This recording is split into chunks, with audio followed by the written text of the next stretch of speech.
Well, good afternoon. Today we're going to talk about how to make a parameterized query. The other day we made a query, and here is the results of running the query on this particular database.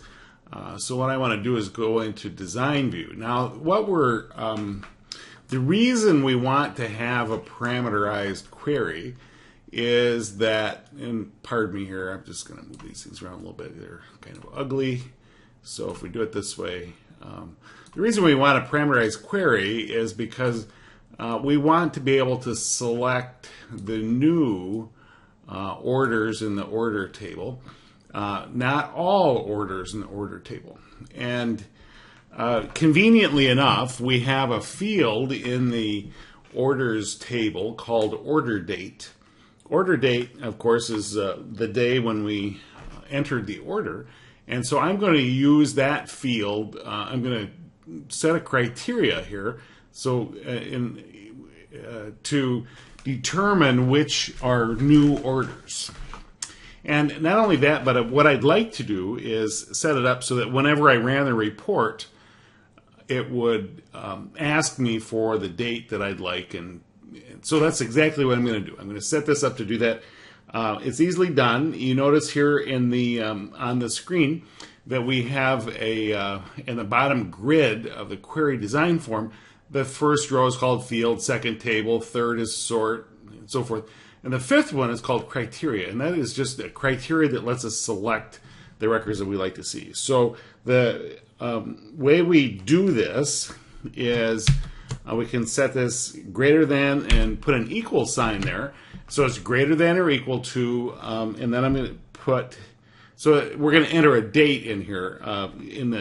You'll see how it works in a minute, but you'll basically enter a date. But what I want it to do is I want it to ask what date to start with. And so I need a caption for, a relevant caption for the little box that's going to pop up where we type the date in.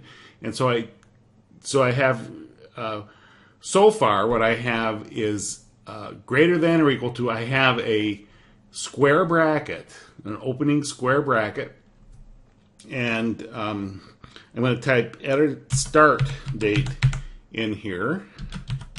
Again, this is just a caption. There's no special meaning to those words other than what they mean as a phrase. And then you type the closing square bracket, save it, and so I'll close it, and then I'll double click, and you can see here that I get the a box up. It says enter printer, but enter start date. And so if I put 10/4/2014, then it brings this set of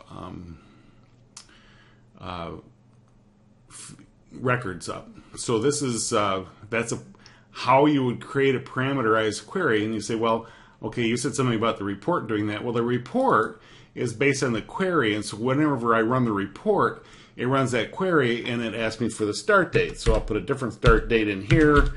This time 10/7. I click OK, and you'll notice that we only have 3 records rather than the 6 or 7 we had last time. So that's how you do this parameterized query.